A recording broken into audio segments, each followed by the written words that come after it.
My name's Mary Croxton. I am a member of the League of Women Voters. Many of you know our organization. We are nonpartisan. We don't support candidates or parties. And what our mission is to inform people about legislation and the people running for office. We formed pretty much after women were given the vote 100 years ago. And we've been an organization that's been influential since then. So tonight we are, Dr. Mark Twitchell asked us if we would have a forum on the local wind power and wind power in general, so we were glad to do that. Welcome everybody. Each person will speak 10 minutes. I'll give a little background on each of our participants, and then we'll open up to discussion. First of all, you want me to read your whole bio that you said? No, you don't have to, Mary. Well, Dr. Twitchell was the dentist for my children. Is now retired in the practice of pediatric dentistry. And Mark and his wife, Michelle, live here in Fredonia. And in 1975 graduated from SUNY Buffalo with a certificate in pediatric dentistry from Women's and Children's Hospital of Buffalo in 1977.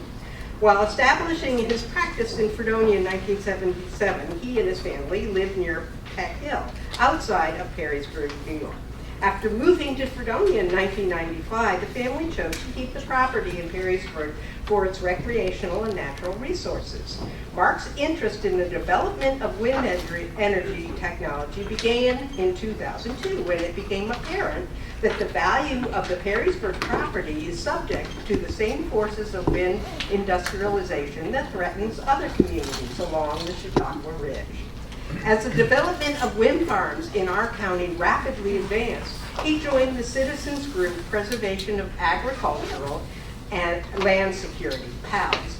PALS is structured on a previous group's effort to resist urbanization of rural residential land and incorporates the word serenity as the legal definition of the highest aesthetic value of an environment. Mark's previous civic interests include membership in the Chautauqua multi-use community, which was an effort to locate a sports and recreational complex in the county's northern half. Current community involvement includes the William Hart Gas Well Committee, which seeks national historic site status for the Western world's first petroleum well in Fredonia, New York. David Alessia, I said I may not say it right, is a senior organizing representative for the Sierra Club's Beyond Coal campaign, covering Western and Central New York.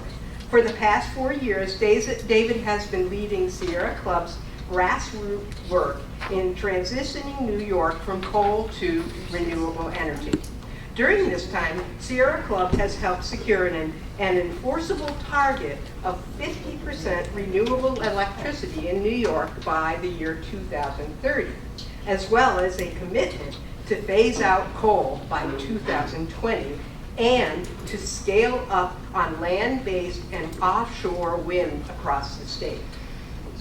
David is a lifelong New Yorker and currently lives with his wife, Carly, in Henrietta, New York. On weekends, the two often can be found either hiking in the region's scenic areas or enjoying the Chautauqua or Seneca Fall wine trails. He holds a bachelor's degree in political science from Stony Brook University and a master's in environmental science with a focus on communication from SUNY College of Environmental Science and Forestry. Sierra Club is America's largest and most influential grassroots environmental organization with more than 2.1 million members and supporters nationwide. The Sierra Club works to safeguard the health of our communities, protect wildlife, and preserve our remaining wild places through grassroots activism, public education, lobbying, and litigation. Okay, so Dr. Twitchell is going to start the discussion first. Thank you, Mary. Thank you to the League for sponsoring this forum, and thank you to David for driving to participate. And I'm going to attempt to describe who are the people that are opposed to wind industrialization, but I'm going to start with the I's before I switch to the we's. And this publication came out about a week ago. This is published in New York Magazine. It's called The Doomed Earth Catalog. A lot of people will recognize the logo. A lot of people will recognize the format. Publication date, July 10, July 23, 2017. When will the planet be too hot for humans? Plausibly within our children's lifetimes. The author is David Wallace Wells. Mr. Wells discusses worst case scenarios for climate change and presents them in a way to suggest that it is already too late and our technocratic solutions are inadequate. This pessimistic view has already drawn the criticism of climate science researchers. I too disagree with the author, but only in respect to its being too late and our inability to develop meaningful technocratic solutions. In respect to the wind industry, I see it as a failed mission to solve the problem. Reliance on current wind energy technology will result in no avoidance of this image and will harm the environment and its people.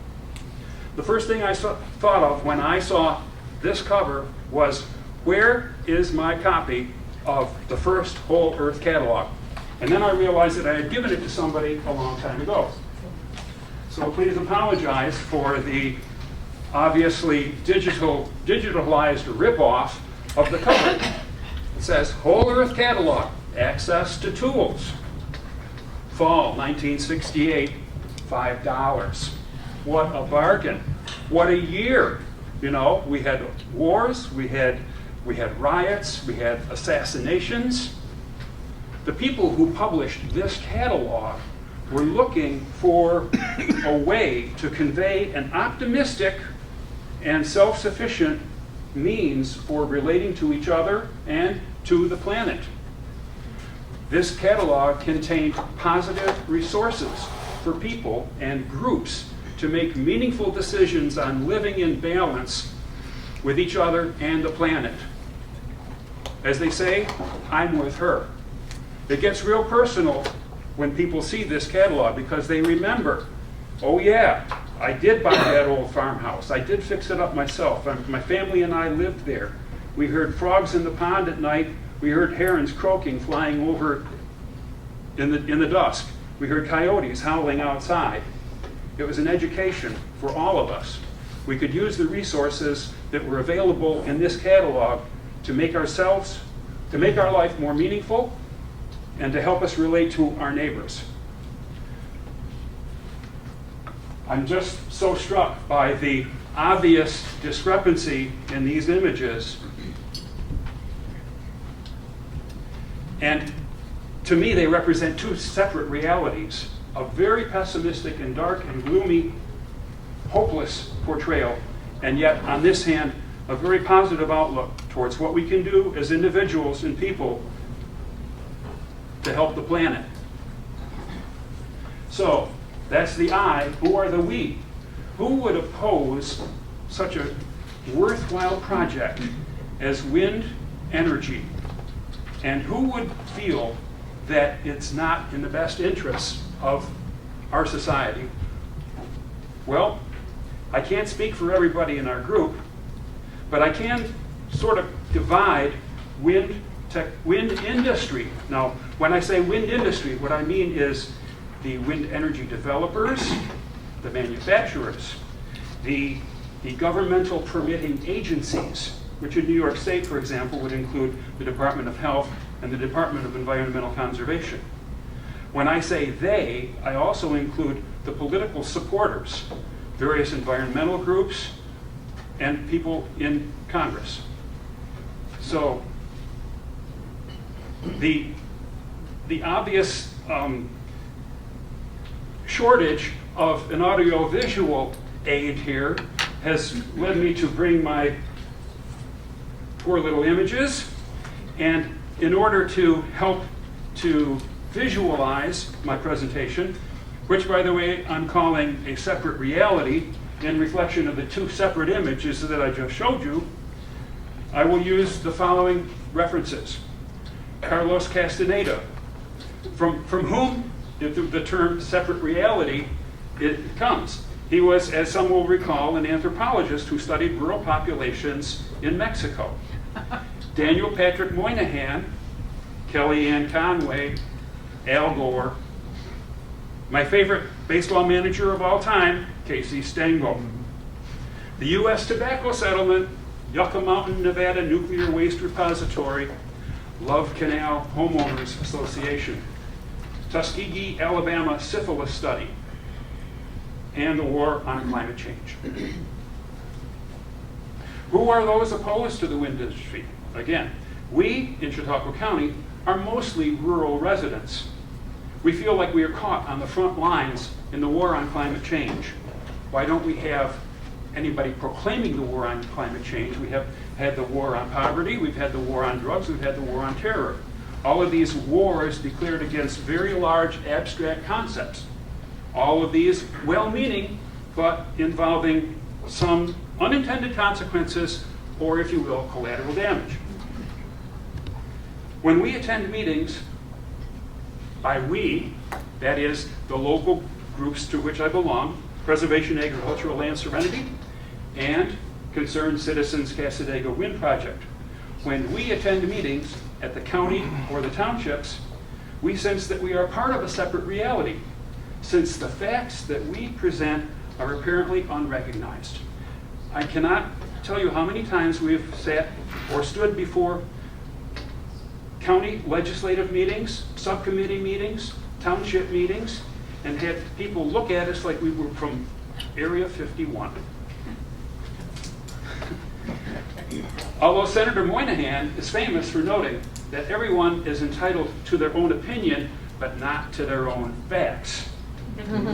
Perhaps Ms. Conway should be appreciated if she speaks for the wind industry in its presentation of alternative facts. When we hear the wind industry and its supporters say our product and its application is clean, we see increased carbon dioxide emissions at home and abroad. This is an inconvenient truth. Thank you very much, Al Gore. When we hear the wind industry and its supporters say our product and its application is clean, we see noise pollution, both of the audible and the inaudible variety. And I will explain inaudible. I will use the sunscreen analogy. When you buy sunscreen, you buy it and it contains ultraviolet blocker. When you hear noise, you don't always hear the full spectrum of the sound of the noise. There is such a thing as infrasound, also joined with that spectrum of noise called low frequency noise. That's what we see when the wind industry says they're clean, that kind of pollution. We also see potential water well and aquifer disruption. When the wind industry says our product and its application is green, now by product I mean the actual generating machines, what we call the modern industrial wind turbine, and by application I mean the establishment of a power grid to carry the alleged production of electricity to a market which may be far removed from the actual source of generation. But when we hear them say it's green, we see bird and bat mortality. As a matter of fact, in Scientific America, about a year ago, they came out with the fact that for bats in North America, the leading cause of mortality is wind farms. I thought it was white nose disease. Wind farms by far. Another inconvenient truth.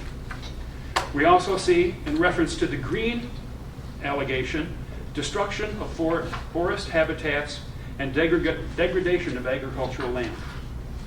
When we hear them say that our product is efficient, we see a steam locomotive chugging along at about 25 miles an hour. We see a product developed 40 years ago, in the late 1970s, in response not to climate change, but in response to energy independence. Now, those two things are somewhat related, but we're asking a technology that was created 40 years ago to solve a 21st century problem. We see, in response to their claims of efficiency, we see rated capacity substituted for actual generation. That means that when we see the ad that this wind farm will generate enough power for 50,000 homes, in the fine print, yes, but only when the wind blows, and then, at best, at 36% efficiency. When we hear the wind industry say that our product is cost competitive, we look at the $160 billion in subsidies, and you can look that up, as Casey Stengel was so proud of saying.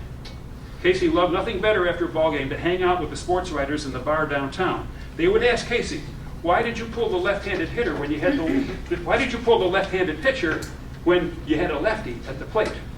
And Casey would always come up with an answer because he'd been in the game for 50 years. We also see, in response to the cost competitive claim, the production tax credit. And we thank the Enron Corporation, whose executives are, I believe, still in jail or about to be released. We thank Enron for the production tax credit. And as commented by Warren Buffett, a highly respected investor, if it weren't for the production tax credit, there'd be no reason to invest in wind energy technology because it makes no sense otherwise. When we hear the wind industry say our product is good for the local economy, we see pilot programs instead of sales tax revenue. If the actual value of the alleged production of the electricity was actually taxed fairly on the basis of a sales tax, these townships that are now bragging about getting pilot programs worth $200,000 a year would see far, far greater benefits. When we hear the wind industry say that our product builds strong communities, what we see in our alternative reality, we see neighborhood friendships broken by 500-foot towers due to zoning regulations changed to allow neighbors to treat neighbors in such a fashion. These are towers that are being placed 1,000 feet, maybe 1,500 feet from your homes. We see, instead of strong communities, the New York State Attorney General disclosing the financial interest of municipal officers. And this is true in almost all the townships. It's especially egregious here in Chautauqua County. But this issue of apparent conflict of interest is not unique to our location. We see, instead of a strong community, a loss of home rule due to New York State Article 10 law. New York State Article 10 says the governor shall appoint a siting board of 5 individuals, 3 of whom will be his appointees from Albany, who will come to our townships and tell us if our codes and our regulations are good enough.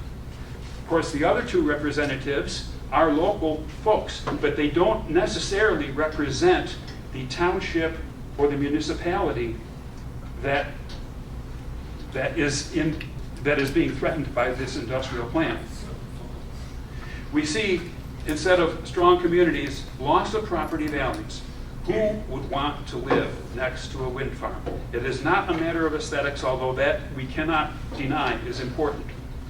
But when you consider the health effects, which I will get to in a minute, it's very obvious why studies have shown property values decreased by 40% within 1 mile of a wind farm. We're not talking miles away. We're talking right at the heart of it, right where we are. Now, an aside, why do we know? Why would anybody want to look this stuff up, you know? If the wolf is at your door, you tend to pay attention. I don't expect that most people are really going to be cognizant or sympathetic to these arguments because it's out there somewhere. Well, we're the out there. Rachel Carson said, in effect, there's no way. When we throw things, there's no way to throw them to. It all comes back. We're all in this together. And this photograph proves it. Okay, before wrapping this up with my rant on adverse health effects, I'd like to take a little break for some humor, maybe some sarcasm. One of the things we frequently hear when we go to township meetings is they say that the wind turbines are as loud as a refrigerator. We see thousands of people moving their beds into their kitchens and then taking hammers to the refrigerator motor and compressor in order to create a pulsating loudness containing various thumps and vibrations which can be heard and felt throughout their homes. When they say, you know, cats kill more birds than wind turbines, what we see, teams of feral cats working together to take down eagles and other raptors. Not. But we do see the US government allowing a higher take limit for eagles in states with wind farms. And when we hear the word wind farm, we also we hear sometimes that these facilities are referred to as wind parks. And that makes us happy, as if to suggest that the urban and suburban residents might also enjoy the presence of wind industrialization. Okay, I'm going to wrap it up with the adverse health effects. The wind industry refuses to include the full spectrum measurement of the noise it creates. They have steadfastly, for 4 decades, ever since this issue became a public health concern in 1980, when the very first industrial wind turbine was put up in North Carolina, they've known about this. They refuse, I wonder why, they refuse to consider it. U.S. tobacco settlement, their position is that what we can't hear can't harm us.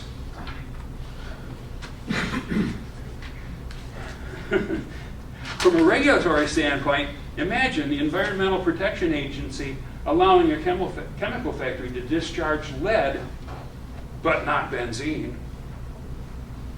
When we hear the wind industry say, our noise pollution is regulated, what we see is absolutely no recognition or regulation of inaudible infrasound. Instead of regulation, we see violation of the World Health Organization guidelines for audible noise. Not only are they lying to us about the sound that we can't hear, but they're not dealing honestly with the audible noise as measured in decibels. In New York State, the DEC has a suggested list of decibels for rural communities. The first thing the wind developer says when he comes to your town is, can't we just jack up that decibel limit a little bit? How about 35 at night? We know you're used to 25, maybe 30, but wouldn't 35 or 40 be okay? Noise pollution is a concern. Noise pollution is a stressor. There's no debating the impact of environmental noise, and there's no getting around the fact that this is a pollutant. When we hear the wind industry say that there is no smoking gun linking wind turbine noise to adverse health effects, gee, we see peer-reviewed studies and reports directly linking wind turbine noise to adverse health effects. Is this a case of separate reality? Whose facts are we listening to here? No smoking gun. Well, how about all the civil actions in the US and abroad expressing concern and finding wind industry liability? I'll mention a few. The state of Vermont recently proposed a 5,000-foot setback. Brown County, Wisconsin declared their wind farm a menace to public health years ago. The wind industry has delayed any action on shutting that wind farm down, as was recommended by their Commissioner of Health. In Falmouth, Massachusetts, just last week, finally, a court ruling shutting down 2 turbines that had terrorized the neighborhood for years. We see 10 times the turbine height being recommended as the setback distance. In countries of Europe, which have much more experience in wind industrialization than do we. But that's what Vermont's recommending, 10 times turbine height. Turbines are 500 feet tall, tower, and to the highest wingtip, that's almost a mile. And we're not sure, from the standpoint of infrasound, if that's really enough. No smoking gun. Okay, I mentioned the tobacco settlement already. 1964, the Surgeon General came out with a report saying smoking is hazardous to our health. It took 35 years for any resolution on that issue. And it didn't come from the federal government. It's only when the various states in this country got together and sued the tobacco industry for damages because of health. It was damages because of health. The states were racking up enormous expenses treating people with their tobacco illnesses. I don't believe we'll ever see a smoking gun. I don't think we need to see a smoking gun. What we have already is wind turbine noise toxicity with a series of dots pointing towards that. Not a week goes by that the dots get closer together and the dots get bigger. Many studies can be found, but like Casey said, you got to look it up. And if you don't feel threatened, then you may not be motivated to do that. Okay? Almost last page. When we hear the wind industry say the infrasound from our product is not harmful, we see 4 decades of research by acoustic scientists which explain how infrasound is harmful. We see the industrial standards, the International Standard Organization stating infrasound is harmful. We see advances in neuroscience explaining how infrasound is perceived by the brain via MRI research. We see the possible study designs which could add to the understanding of wind turbine infrasound, but these studies would require cooperation from the wind industry and informed consent of the volunteer participants. Unlike the Tuskegee study, which lasted for 40 years, from the 1930s until the 1970s, resulted in harm to the participants who were unaware of the risks that they had taken. Last page. Thanks, David. They say our infrasound is not toxic, and the symptoms you attribute to its exposure are psychosomatic, nocivic, and hysterical. We see the Love Canal Homeowners Association, which faced the same resistance from scientific evidence of harm from toxic chemicals buried beneath homes. And finally, when the wind industry supporters say we are NIMBY, we see no one else in non-rural areas asking for wind farms. It's not NIMBY if you're the only one that's at the receiving end of this. And then we see the Yucca Mountain, Nevada nuclear repository fiasco, whereby the US Congress was going to force the residents of Nevada to accept nuclear waste buried under Yucca Mountain. The state of Nevada said no. Nobody calls Nevadans NIMBYs for denying the federal government's dumping of nuclear waste in their state. When we hear that this is for the common good, every project has some downside. We see no good if we are asked to accept undefined risks.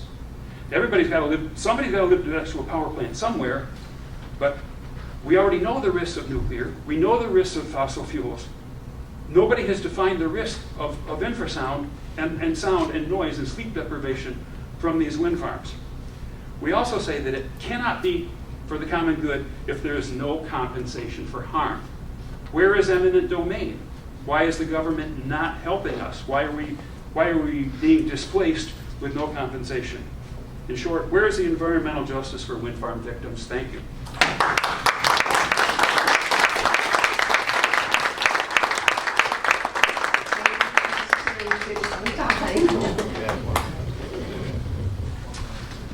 Good evening, everyone. Again, my name is David Alexei. I'm Sierra Club's regional organizer. I live in the suburbs of Rochester.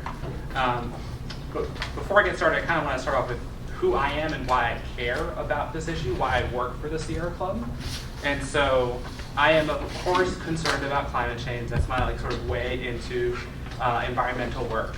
But I'm also really excited about the opportunity that we have in renewable energy. So to give you a bit of perspective of how I grew up, I grew up in eastern Long Island, which is actually farm country for folks that may not know. But it's often seen as quite different from, say Chautauqua County or even where I live in Monroe County. People see Long Island very differently, but I think there actually are some similarities. My father moved from Puerto Rico to Long Island because of the defense industry. He went to college there and he found a job after college because there was a whole defense industry on Long Island and all the associated companies. And then come the 90s, I'm born, I'm growing up, and I saw my father's sort of field just keep on shrinking. Every company was being bought by another company. He was at one point commuting 3 hours just because his job moved and he had to do it in order to keep his job. And unfortunately, that's the story that we hear across New York. We see the story of manufacturing and jobs leaving our state, and the ripple effects are huge. And so what I see with renewable energy is an opportunity to really move New York to the 21st century, to a 21st century economy, and help restore what we once had and really build off the legacy that we do have in this state. And we're already seeing it happen. As of this January, I think was the latest data, there's 115,000 New Yorkers employed in the clean energy industry. About over 500 of those are here in Chautauqua County, and those are people that are able to put food on the table because they are working either doing energy efficiency retrofits, putting up wind turbines, putting up solar panels. They are doing something related to that. And really what the Sierra Club sees is that New York is able to take the lead on this, and we're able to create a steady stream of projects. We can bring more economic development, more economic stimulus to our state. And so think of wind turbines are large. If moving them across the country is expensive, and so if we can have a steady stream of projects here in New York, it makes us easier to then go to GE and say, hey, GE, you're looking to build a new wind turbine factory. Why don't you do it here in New York? Here we can be close to the places where it's needed and wanted. So I'm going to quickly then now go through sort of the benefits that we're already seeing from wind, and then also address some of the concerns, acknowledging that wind does have an impact. Everything we do as humans has an impact, whether it's something small like building a new store somewhere, or it is something like building a new power plant of any type. So what I see as one of the biggest benefits is the tax benefits to local towns, counties, municipalities. On average, nowadays, your wind farm is providing, it's dependent on the size of the wind farm, but anywhere from $300,000 to $1.5 million are some of the high-end for larger projects to the county and town in tax benefits. It's normally a payment in lieu of taxes, which Mark brought up, and this is something that's standard for all power plants. Power plants are expensive, whether it's a gas plant or a wind farm. If they were taxed at the regular property value, your electricity bills would be 2, 3, 4 times as much just for those taxes. And so years ago, New York decided on this pilot system for all of our power plants. So whether it's a coal or a gas plant, the communities get some benefit. They get some of the tax benefits for being host to these projects, but the cost is held down a bit so that we can all turn on our lights and be able to afford it. And to give you a perspective of how this works in practice, we have a great example over in Sheldon, New York. About 2007, 2008, they had a wind project that was built there. That project pays about $800,000 in taxes to the town.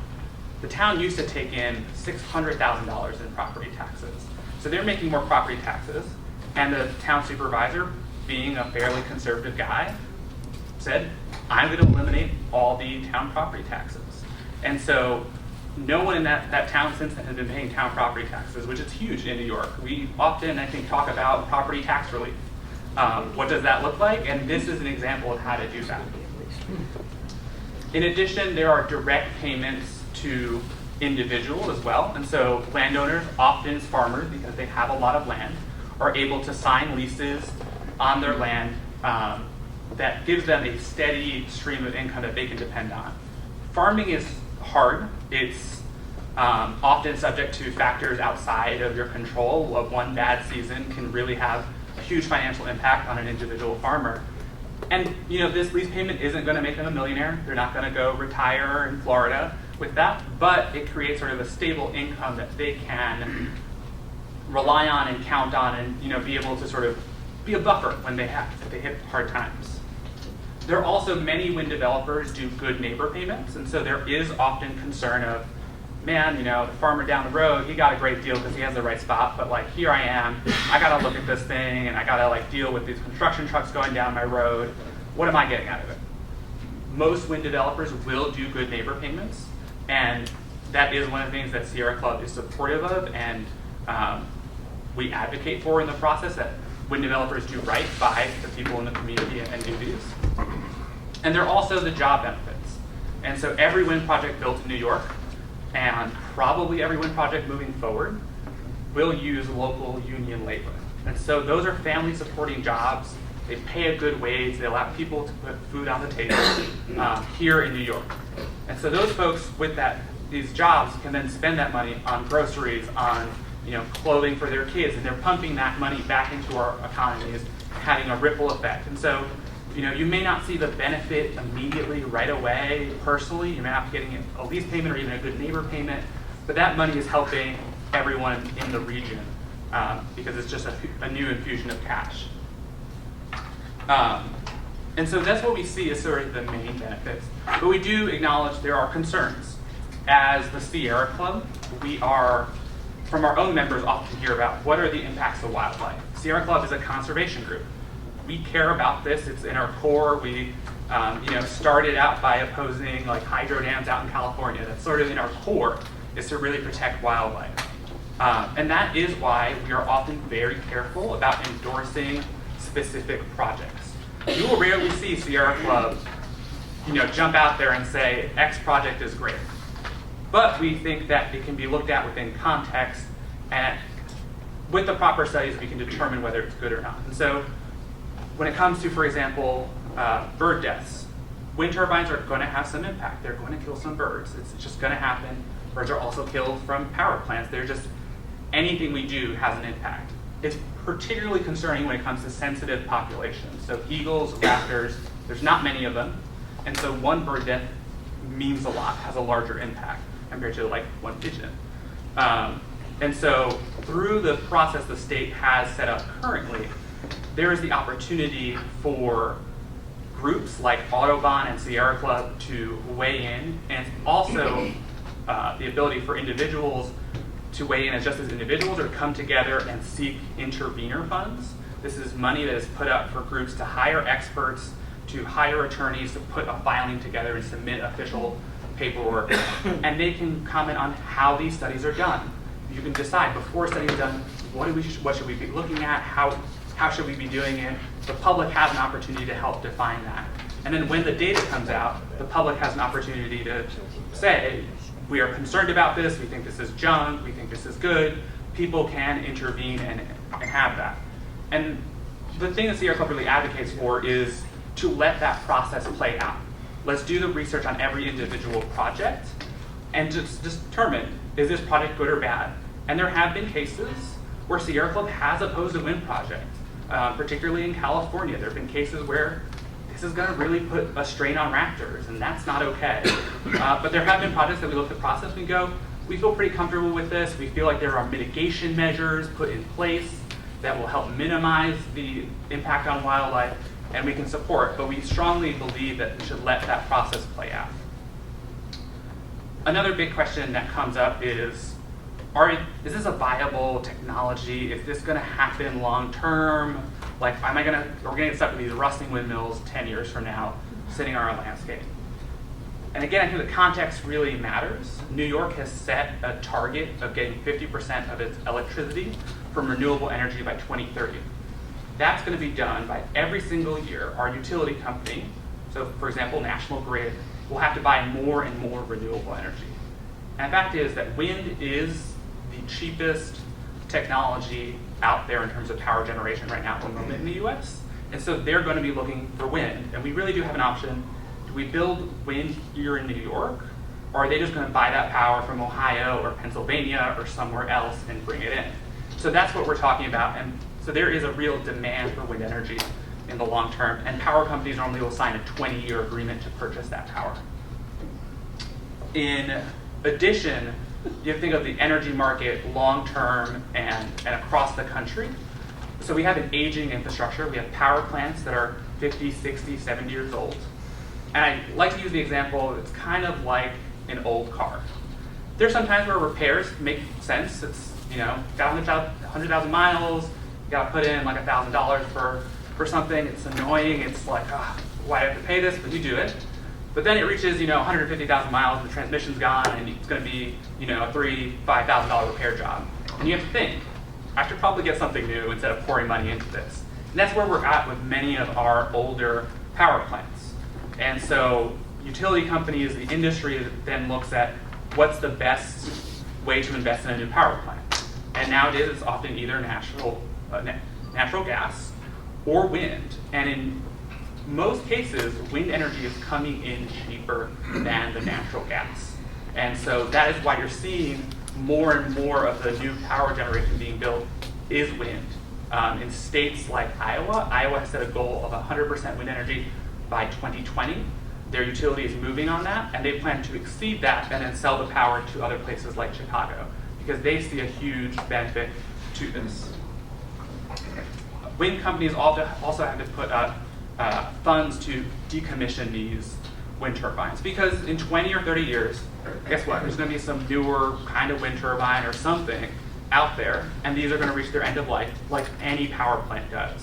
And so they have to put money up front ahead of time to make sure that they can take down those turbines. There's a lot of metal, so there's a good chance there's a reason to take them down. And so that money is put up and assured so that even if something goes wrong in 20 years, there's funds there for a community to take them down. Also, I'd like to address very briefly noise and health concerns, because those are something that's commonly brought up. I think we'll probably disagree on some of these facts here, but the data that is out there shows that it does often sound like a refrigerator. That is from the typical distance set aside, and I welcome people to go out to wind projects and hear for yourself. I have been out to them. There's one about half an hour from my home, and they generally aren't that loud.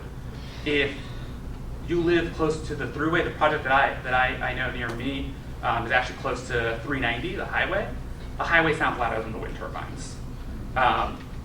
So yes, there is some impact, and I think that is something that does need to be discussed in the Article 10 process, and people should, if they feel like it's going to radically change, there is a discussion of that, but it isn't, it's not the kind of thing that's going to keep most people up at night, to be honest. And that really leads to, again, the peer-reviewed research that is out there, and I think it's important to distinguish between peer-reviewed research and research that is not entered into a journal. All the peer-reviewed research out there shows that there are no negative health impacts from wind turbines. They have been conclusive in that. They've tested, for example, changes in ear pressure, and changes in ear pressure are no different than normal everyday changes of people who don't live in wind turbine areas, for example. They found no connection to sleep disturbances. What the studies have found is annoyance. People are annoyed, in some cases, from wind turbines. What they have also found, though, that annoyance is linked to financial benefit and what they thought of the process to site those turbines. So financial benefit, if you receive some funding and some lease payment, a good neighbor payment, your brother got a job from it, you're less likely to complain about the wind project. If you also think that the process was fair, that you had a say, that you had the ability to be heard in siting these turbines, you're less likely to be annoyed.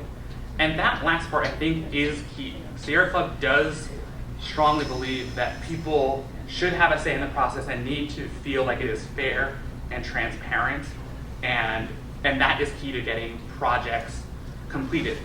Sierra Club does not want wind projects built in communities that truly don't want them, in communities where they're not supported. It's not fair to the people that live there, and it is not good for moving to renewable energy. We want to see this move to renewable energy, and we need to do it right. We need to have people be happy with the projects and enjoy them in their communities.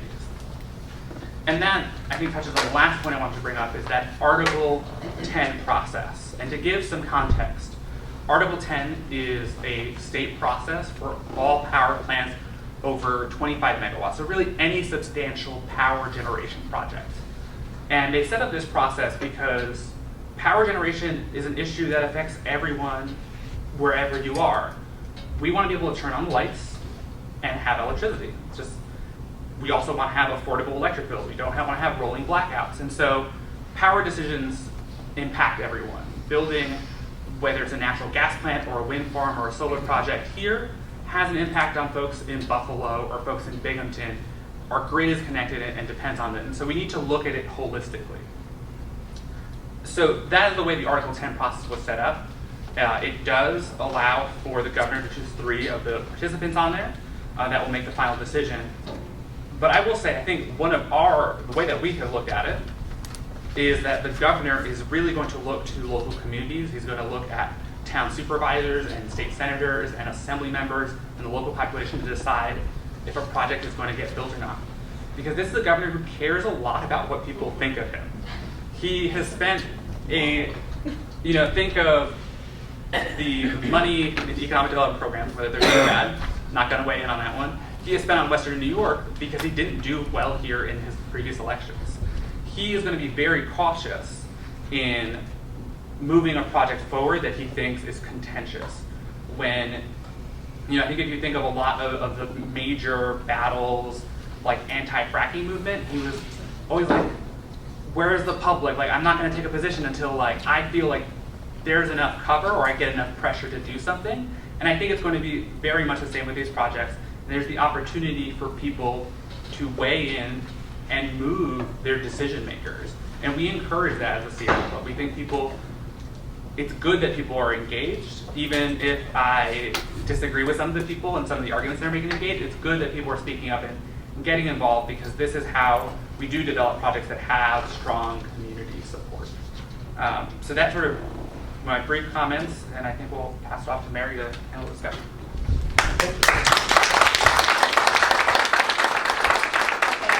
We'll open up to questions. Is anybody? Yes. I would first just like to.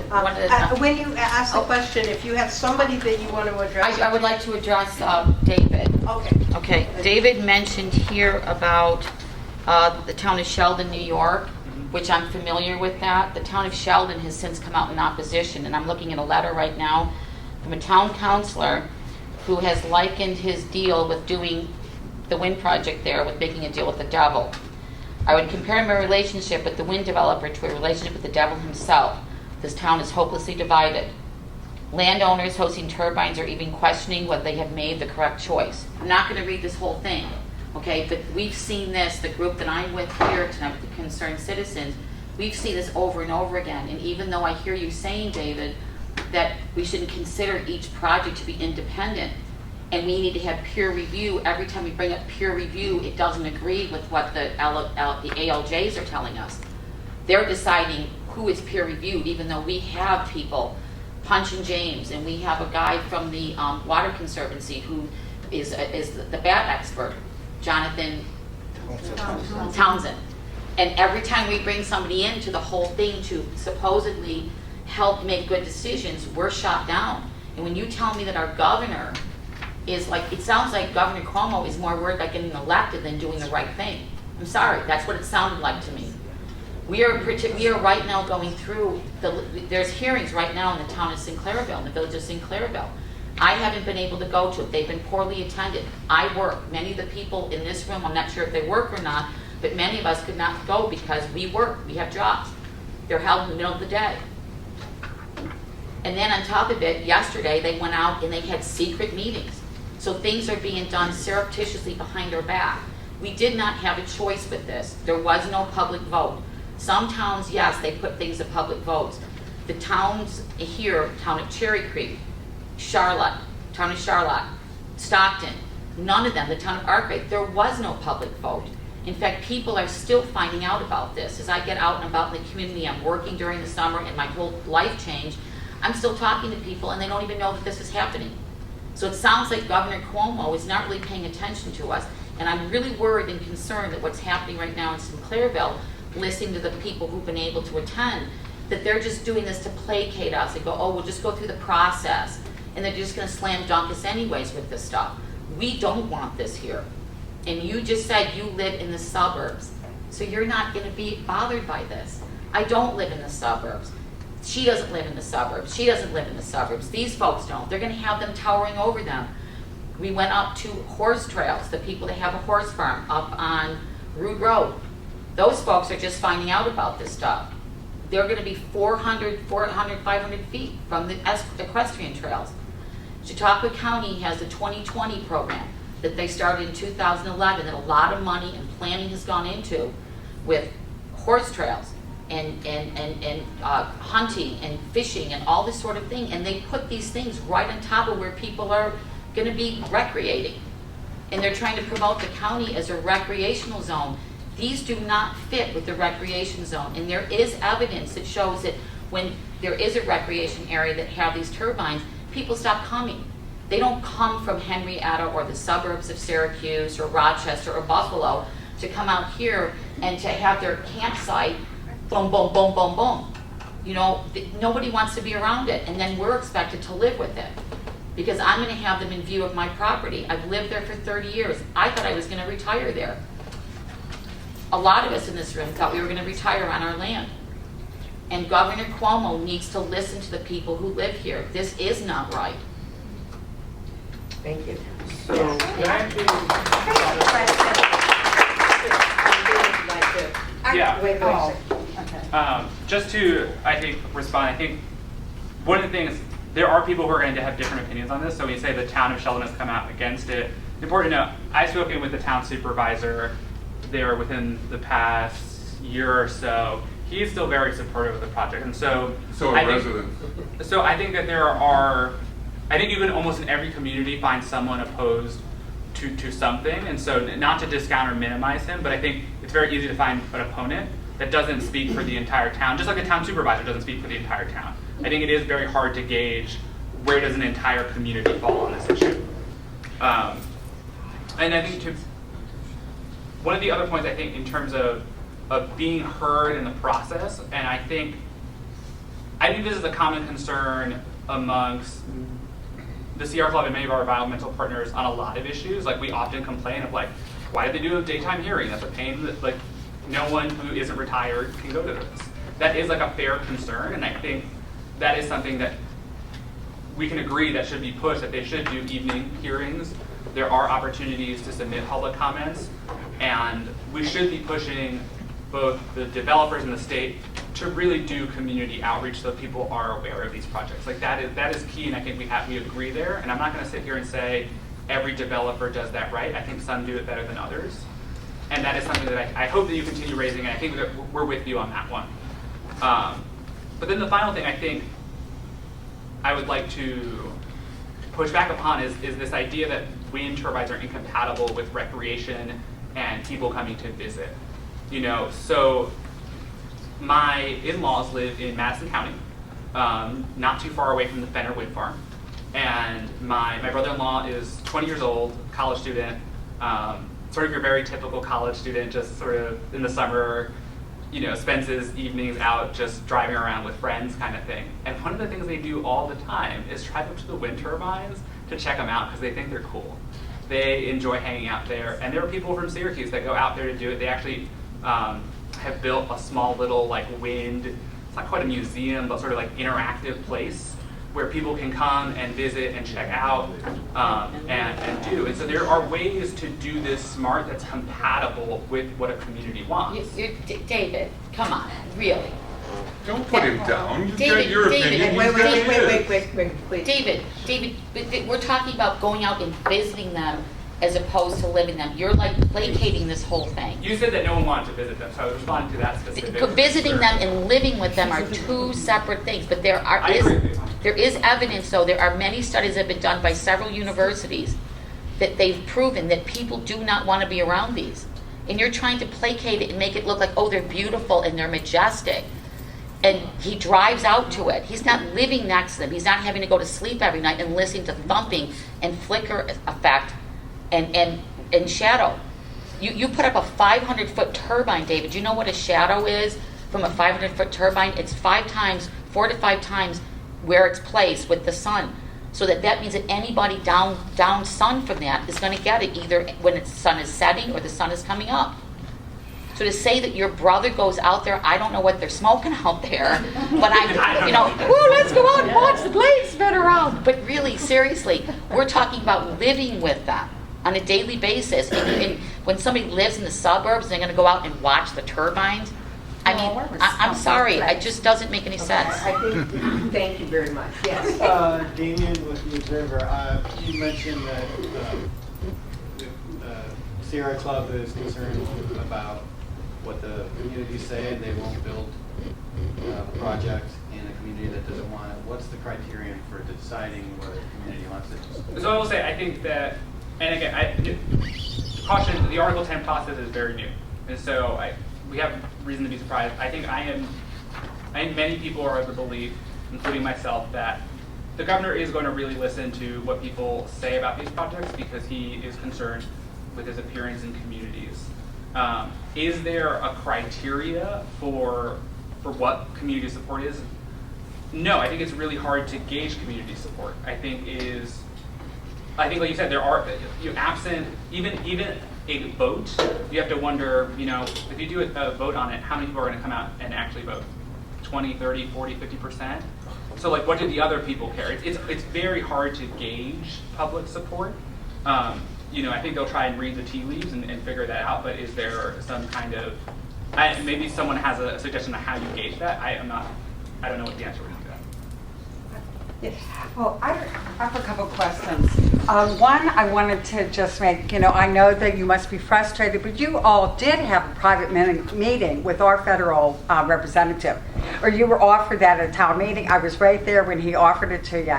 So I'm saying I've never had a private meeting with my federal representative. What are you talking about? You were at a town hall meeting.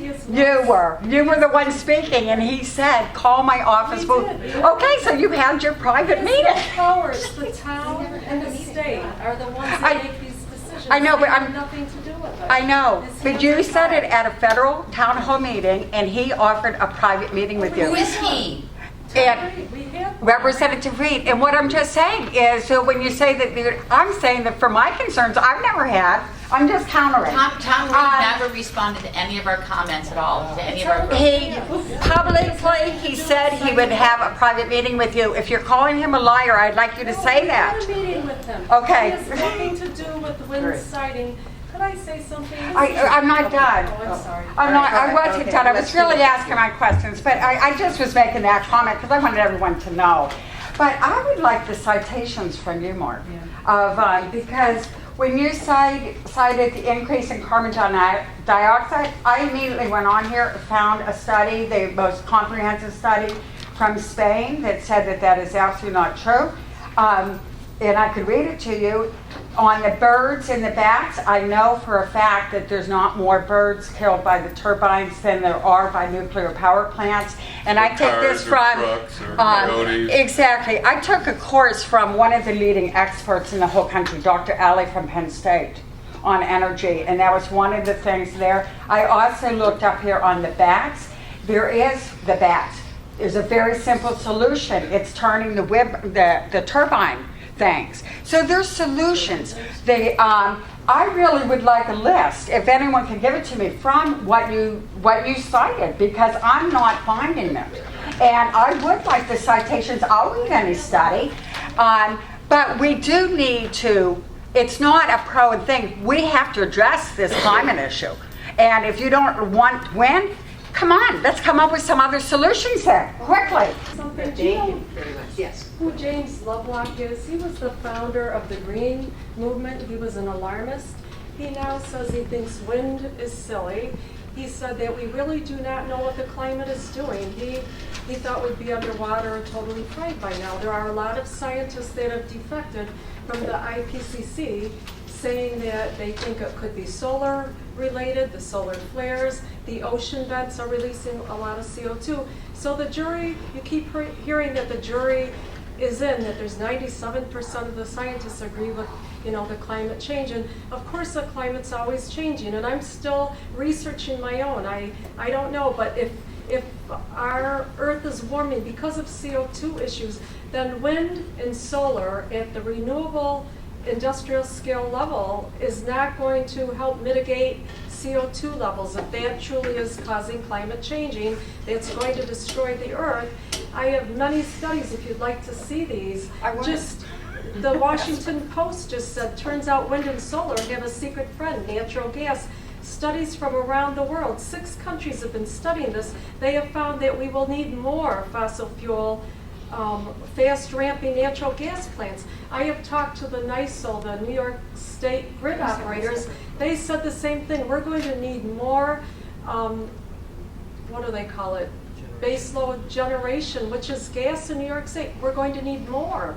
And that's my question. And in Ontario, they're very wind dependent, industrial wind dependent. The professional engineers predict their higher costs and higher CO2 emissions by expanding industrial wind and solar generation. In fact, they said the most disturbing aspect of their finding is the revelation by the OSPE, or the professional engineers, that the combination of wind, solar, and backup natural gas results in CO2 emissions per kilowatt hour that are 5 times that of the current electricity system. And they said, therefore, adding wind and solar to Ontario's grid drives CO2 emissions higher. Look at Germany. They're actually building coal plants. They scrapped nuclear after Fukushima and have gone really all out with their green energy plan with Merkel.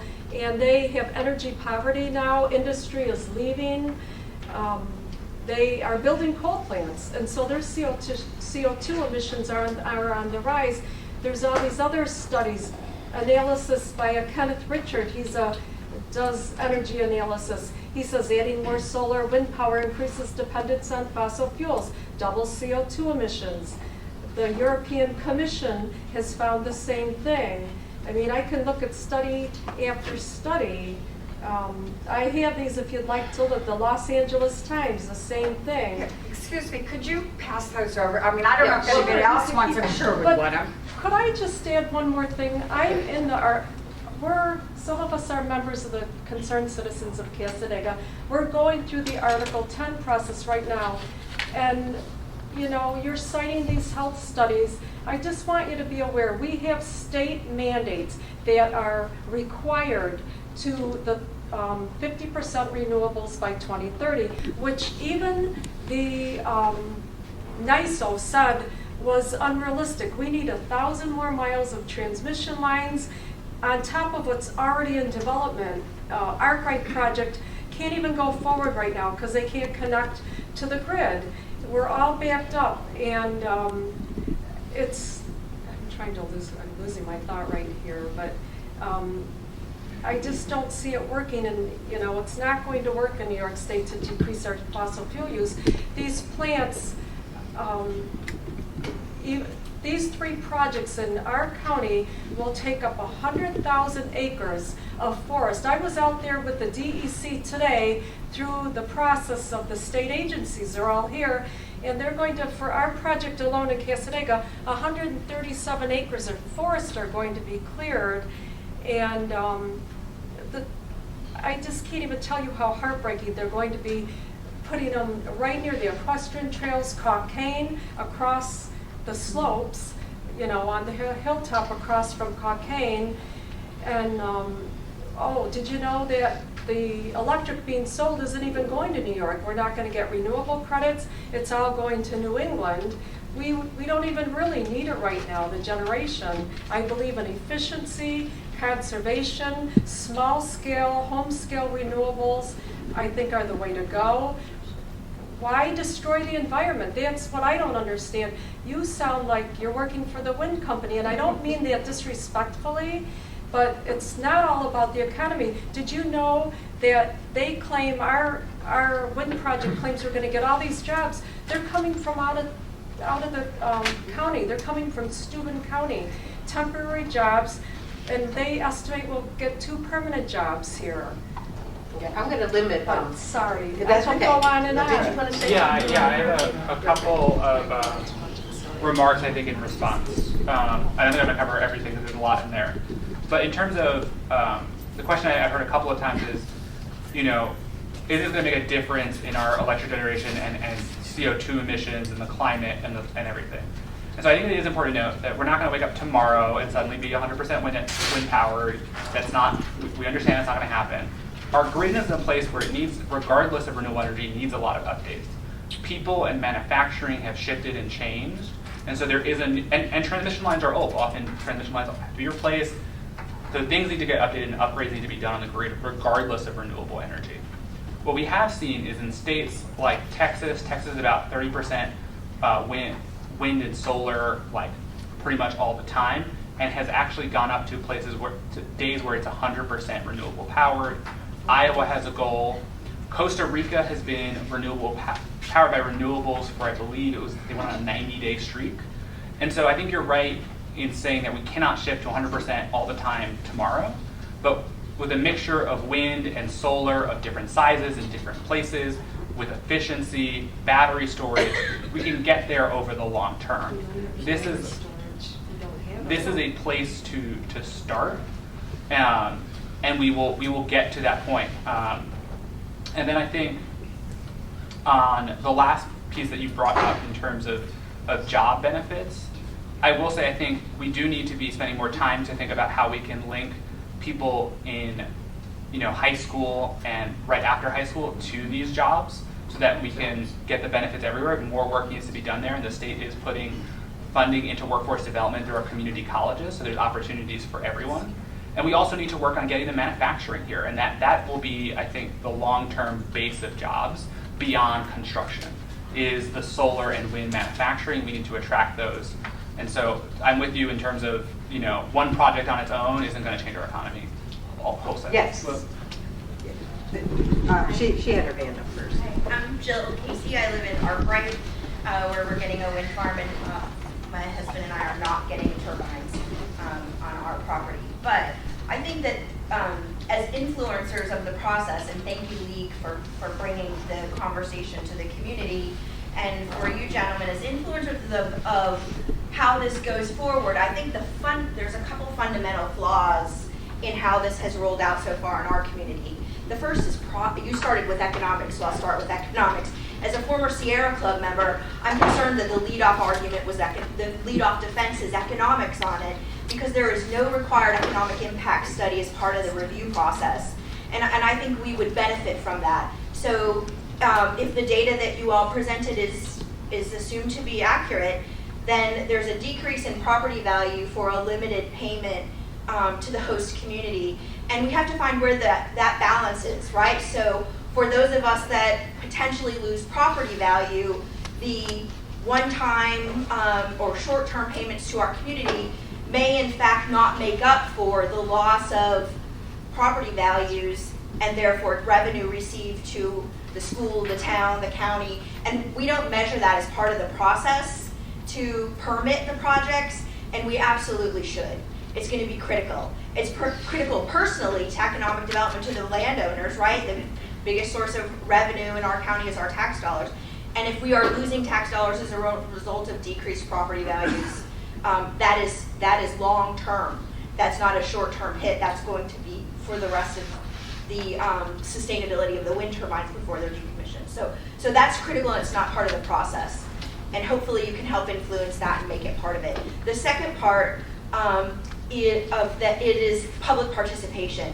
So the Sierra Club says that they encourage that, but it is not mandated yet. So in a community that's getting a wind project, we have never received a single written correspondence from our township about the project. So there's public notice that you can go to, town hall meetings and things like that. You can go when there's a town hall meeting, but never once did they send out a newsletter or an email or a postcard to talk about the development process or the siting process. Unless you were proactive enough to go to the meetings to learn more, you don't learn more. And I think that area could be vastly improved as we continue learning how these projects go forward. Public information is critical. We live in a township where a large portion of the property owners are not residents. They are hunting cabins and vacant property, and so they aren't going to town board meetings. They don't know when they are, and so it is difficult to have a well-informed electorate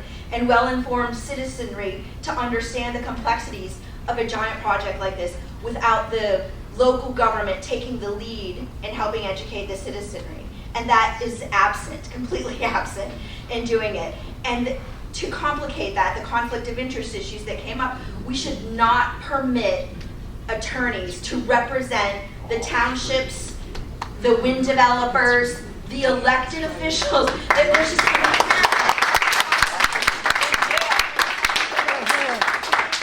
it has to be addressed legally, right? So we can say it's wrong morally, but our township has a vested interest to do it because there are kickbacks and there are good neighbors agreements to the neighbors that are good enough to go along. And I say this as an environmentalist. I want us to be less dependent on fossil fuels, but we aren't addressing where the needs for energy are in our community. So it's bigger policy around energy. Those are the things that the Sierra Club should be addressing. We don't need more electricity here, right? We have enough electricity from one of the cleanest sources, hydro, right? So you talked about how it's cheaper than gas.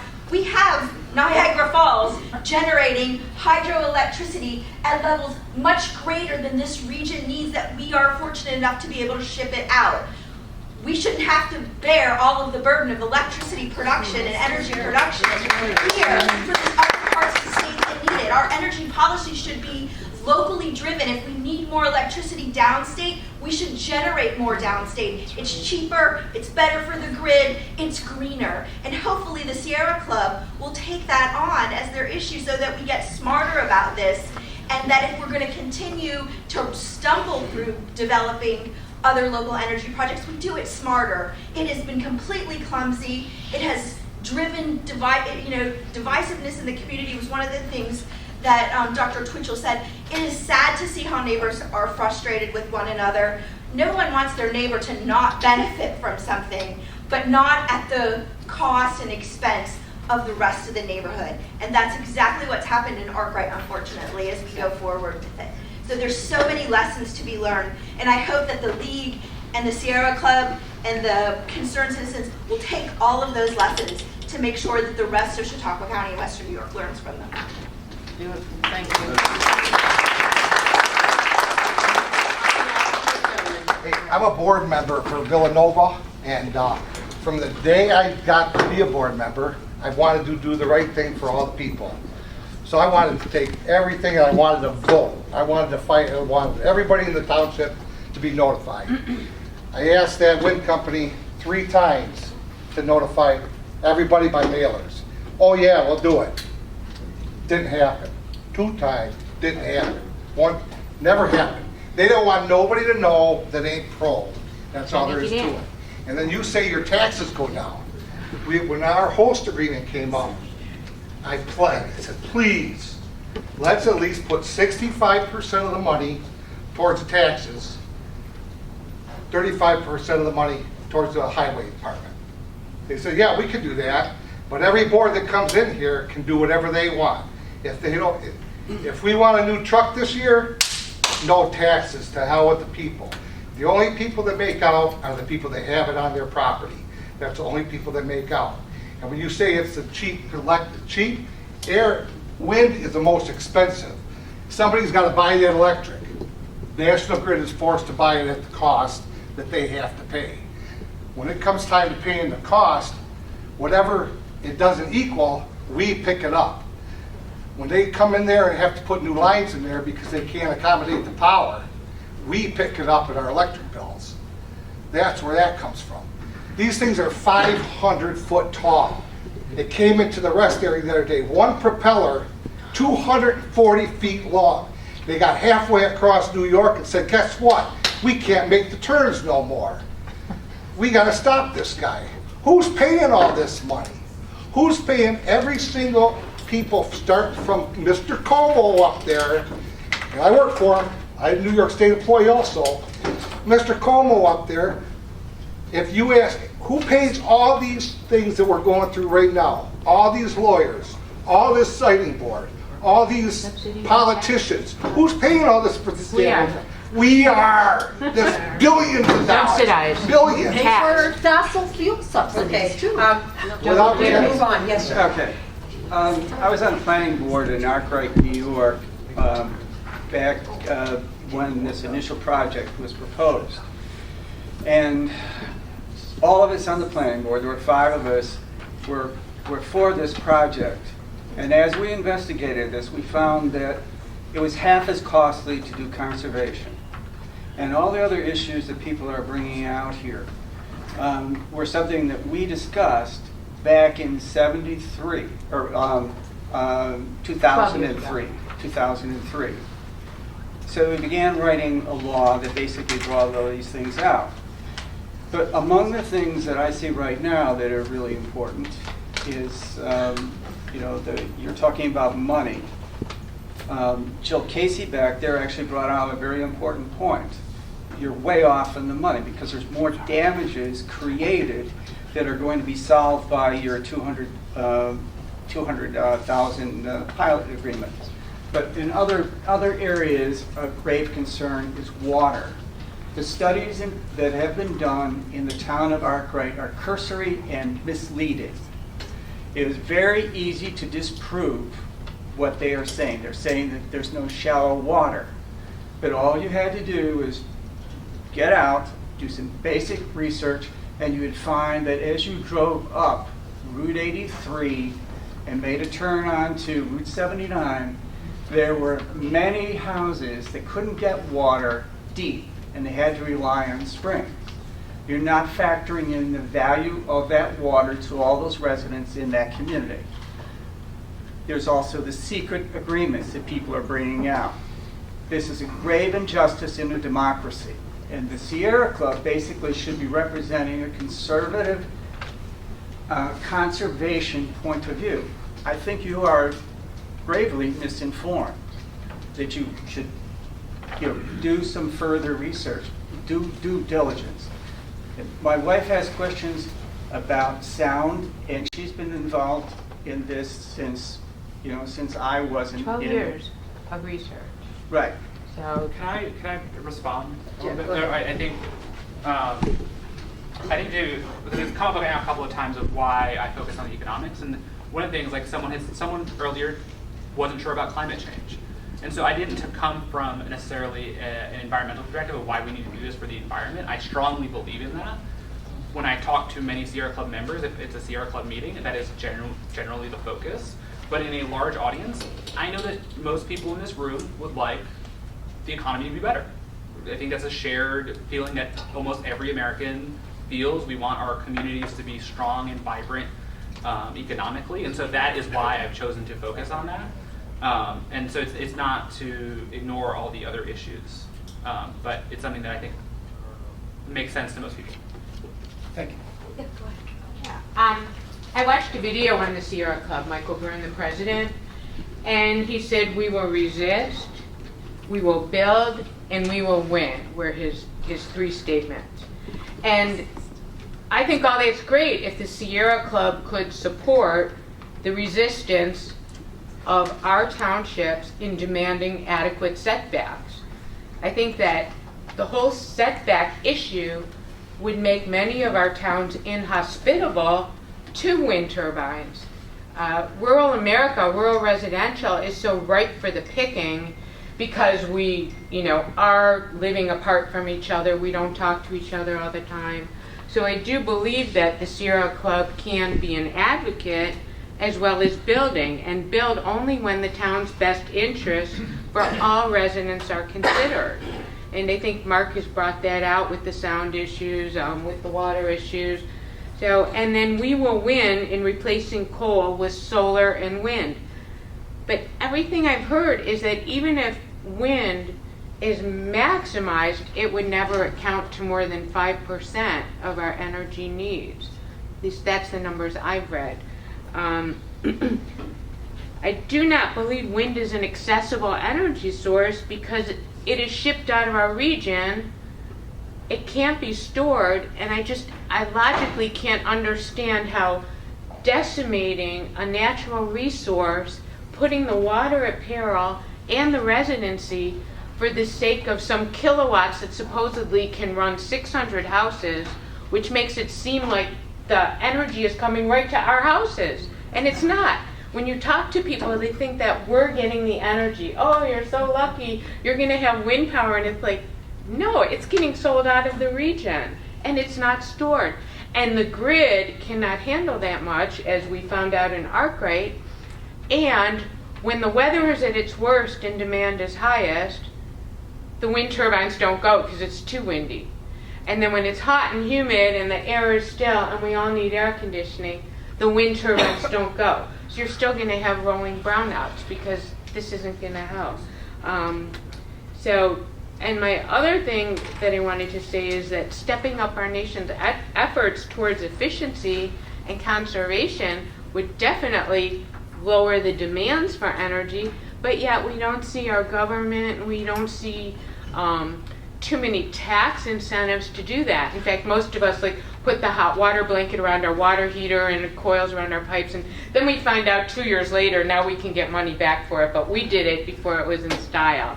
So, and then one other comment I had was that our pilot in this area of $640,000 for 1,200 residents means it's like $530 per person.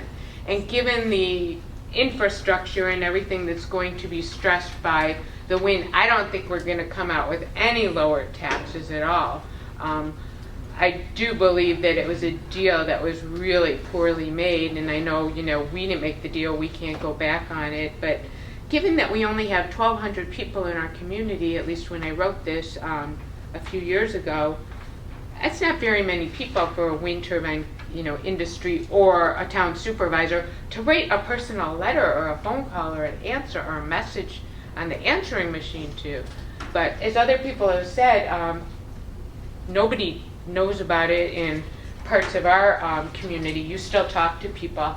And I do agree with the person that was over there about the horizontal technology, but we're stuck with technology they bought 12 years ago when this was first brokered through Enron, then Horizon, then another company, now we're on the 5th company. So to keep up with this over 12 years, all the people that have done that and maintained due diligence and just shown up for meetings, it's sort of amazing at the resistance when they don't feel right has been done by them. So that's my comments. I want to get back to the issue of the carbon dioxide, because if it weren't for that, we wouldn't be here. If our concern wasn't for this, if it weren't about the carbon dioxide, the wind industry would not be here. I have yet to see a single study anywhere that proves that the wind industry has replaced a single fossil fuel plant, or that the wind industry has decreased the carbon dioxide anywhere. And I know Spain was mentioned. We attended a lecture given by a UV professor 2 months ago. He's a Spaniard. His address was about the cultural aspects of rural communities and wind farms. The very first thing he said was, no CO2 reduction in Spain. Yesterday, Iowa, the Des Moines Register, their big newspaper in Iowa, said, great, we're up to 34% generation of electricity by wind. That has nothing to do with the carbon dioxide. Every wind turbine that is running has to be supported by a backup facility that runs all the time. You cannot be independent of fossil fuel for wind farms, or you could use nuclear, and I know there's a lot of resistance to that. I'm not saying we have an easy answer to this, but if you're looking to reduce carbon dioxide, the wind industry is a total failure at that business. So I think it's also come up a couple times. I kind of want to step back and think about our energy policy on the whole level. And again, you can only say so much in 10 minutes, so I didn't dig into it. But there are a lot of people that have looked at New York's energy system and its markets and its policy, determine what we can do. And there actually are, again, peer-reviewed studies out there, Mark Jacobson, about how you get to 100%. I will say I don't think that it's not perfect, and there are probably limits to how you get there. But it does show sort of a path forward. And wind is not the only solution, but wind can be a large part of the solution. Hydro will be a big piece of it that we maintain. But hydro at the end of the day is only 20-25% of New York's electric mix. And so if you're trying to get rid of all the other fossil fuels, you need to figure that out somehow from somewhere else. And so the way Sierra Club has looked at it is efficiency. One of the things Sierra Club is advocating for, the state does need to do more on efficiency. We have this renewable energy target. We need an energy and efficiency target that will that we have to become more energy efficient every year, and utilities are forced to meet that goal. That is something that we are advocating for. We're disappointed the governor is not there yet, but that is something that we are pushing for and support. And we have, and it also is a statewide energy picture. So Sierra Club strongly believes that in wind energy, one of our core arguments over the past couple of years has been we need to put in 2,000 megawatts of land-based wind energy across upstate New York, and that's from here up to the North Country, and 2,000 megawatts of offshore wind down on Long Island in New York City, so that they are getting part of their power from there. So we believe in a holistic picture. It's not just rural communities in upstate New York that should get stuck with things. We need to be producing energy everywhere. And it has, to your point of that wind has never replaced any fossil fuel usage, Long Island right now is part of the statewide policy, and part of Sierra Club's push is actually a good case study. It's an island, so it's geographically sort of on its own and doesn't sort of, it's hard for them to bring in power. So they're in a bit of a weird case. They had a proposal of, do we build 10 new natural gas plants in people's backyards in their communities and run giant new power lines to these things so that the summer load is really, really intense, everyone turning on their air conditioners? Or do we move forward with offshore wind? And they rejected every single one of those fossil fuel power plants, moved forward with an offshore wind project with a little bit of solar and some battery storage. They are buying and purchasing battery storage. It's moving ahead. And it came in cheaper than a natural gas plant together. And they went through that process and are moving forward with it. Upstate New York is in a bit of a different dynamic. We have lower energy prices as a whole. We are well more connected, so we can bring in power from Ohio and from Canada and from elsewhere. And the power is, depending on the day, is going in different places. It's a very, very complex system. You cannot track a unit from electricity from its power generation source. So you can't really tell, I turn on the light and it's like 20% coal or 50% wind. It's just not that simple. You are sort of right in explaining this power sort of going everywhere.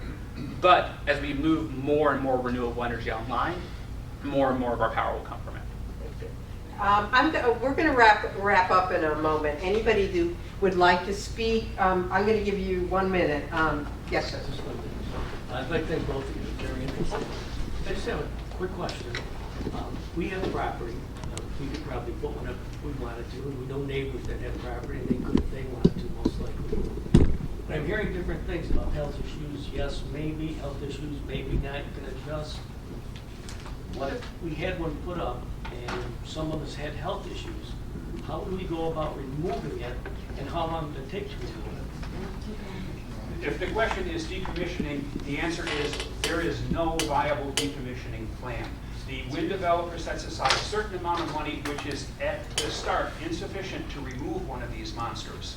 Following that, the wind developer sells the power plant, the wind farm, to an LLC.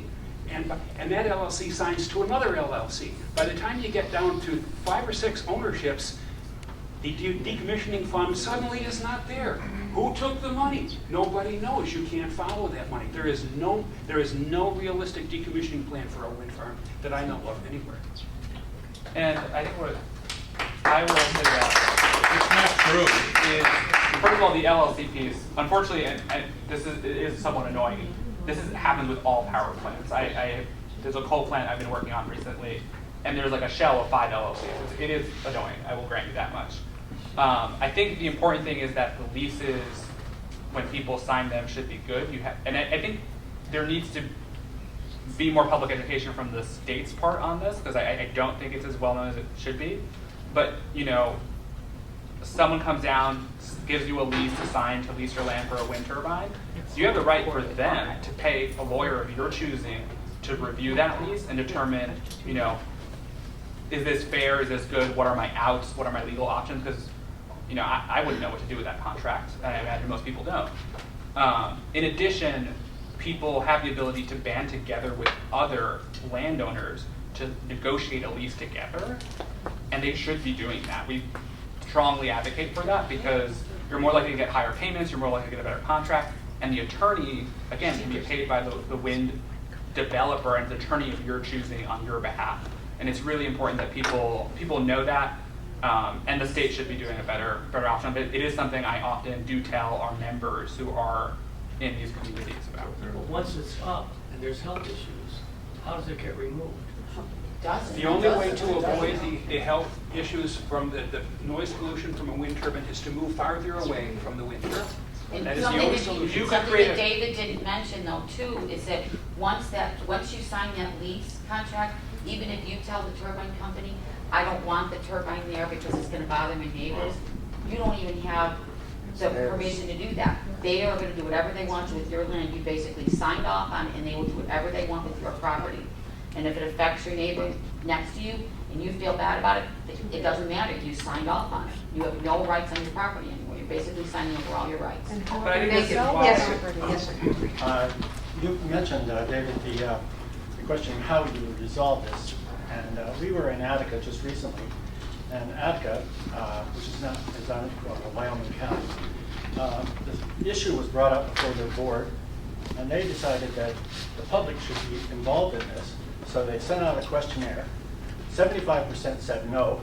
So the public said no. They said no, and the town board refused it. And there is a way to do that. But the reason why that's not done is all these contracts were signed in secret. You probably know the fracking story, where they went around and did these special contracts secretly or quietly. And then you're confronted with these signed contracts, and the whole thing is done. And there's no secrecy. We filmed for 3 days now, these meetings, and gotten kicked out when it becomes controversial.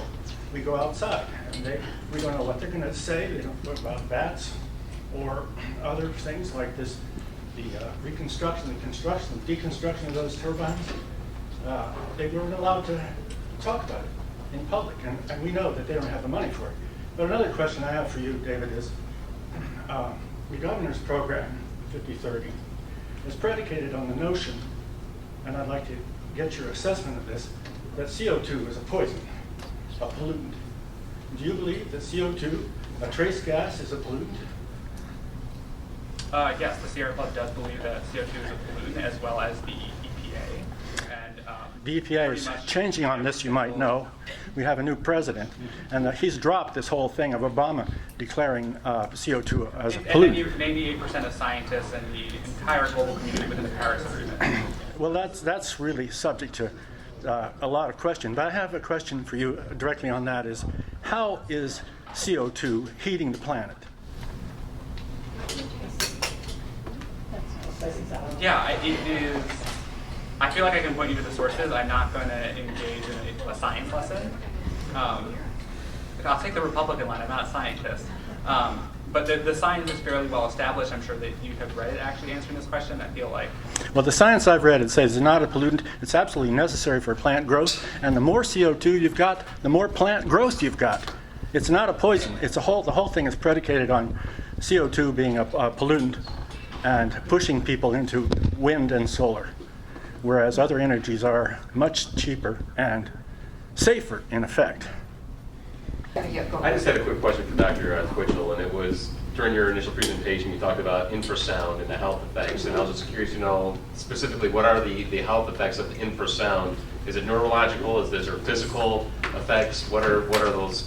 What's the health impact when somebody's exposed to it? If you're a public health researcher, trying to diagnose a person who is suffering from infrasound exposure is a nightmare. And that is because the symptoms range all over the map. It could be that the person is allergic. It could be the person has a pre-existing condition. But the data that is available in peer-reviewed research has two ways of explaining how infrasound exerts its toxicity. One is through the auditory pathway. In other words, it enters through your ear. And the other is through the non-auditory pathway, which is where the neuroscience is leading us to suggest that this very long wavelength of energy, which is called infrasound that we cannot hear, actually can penetrate a building. Obviously, it doesn't need to enter through your ear like the vibrations of my voice that reach you, that it's audible. Infrasound can travel through walls. Infrasound can travel through bodies. I think I have to respond to this because it is really important. The peer-reviewed research has been inconclusive in terms of the effects of infrasound. There was actually a study done where people put on headphones, they listened to a wind turbine, and they reported how they felt. That was a control group. There was another group where they told them, here's all the bad things that wind turbines do, here's infrasound, here's the dangers, put on the headphones. The group that was told the bad information ahead of time was much more likely to say that they had some kind of impact and felt some kind of impact. So it leads to believe that there is, the discussion of infrasound can cause people to believe there's an impact on there. There's been no actual physiological change documented. And as someone married to an audiologist, I can tell you I've been to conferences. The audiology community is pretty much unanimous in saying that infrasound does not have an impact. Infrasound happens, you know, there is infrasound coming from that video camera, from my cell phone, from things, we live with it. There are no documented impacts from that. It's not totally true that animal studies. Yes. I was just wondering what's the proposed setback for the, on the farm we're discussing? From, I don't know. There's 500 foot from the roads, 500 How from the home? from the home, 1,000 foot from the foundation of your home. Each jurisdiction gets to determine their own setbacks. It seems to me a lot of you have more issues with your local government than the. Yes, we do, you're correct. So what the question you're asking in this area, there are multiple installations, and each installation has a jurisdiction governing that, and that zoning board gets to set and agree on a setback. So there is no one single answer to your question. Okay. I'm sorry. No, but it seems like a lot of the things, like many are attacking, like the Sierra Club or the governor. But it seems your issues are really with your local government. And that's what they're telling us from Albany. We've gone all the way to the top, then they send us down to the bottom, which is our town supervisors. And the town boards are the ones who are deciding it, and much of it was done in private, behind closed doors, and every single town that's got turbines coming to them had the same lawyer, and his name is Dan Spitzer. And then on top of it, Dan Spitzer also has intervenor funds that he is still working for the town. He's being paid to still represent them, so he helped them set the zoning laws. He's basically in the pockets with the turbine companies, and then he's helping to keep moving things along. He did not help us set the I think we're zoning. going to wrap things up. The wind company pays the town, and the town pays Dan Spitzer. That's how it works. Okay. What's your point? Yeah, I just gonna say animal studies have shown higher release of cortisol in the blood and when they were exposed to turbine noise, and animals, can't look and have a psychological response. And cortisol is a stress hormone. Sleeplessness, agitation.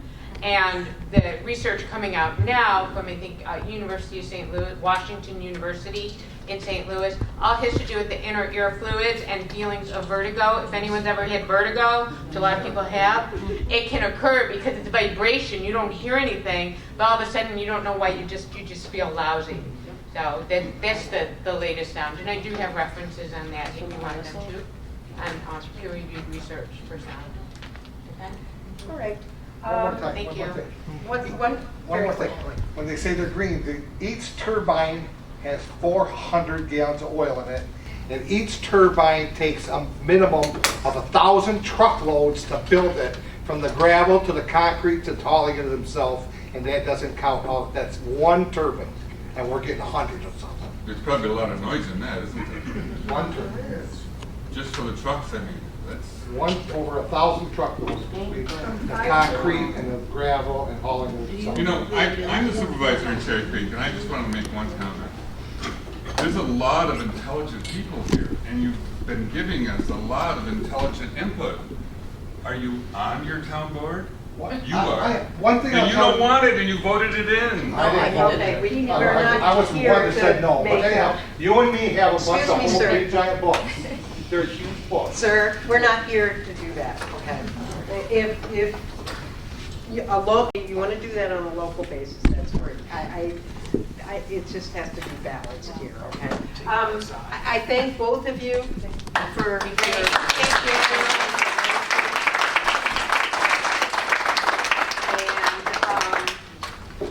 I thank you for all coming and your input as well. Thank you. Thank you for hosting. Thank you, everybody, for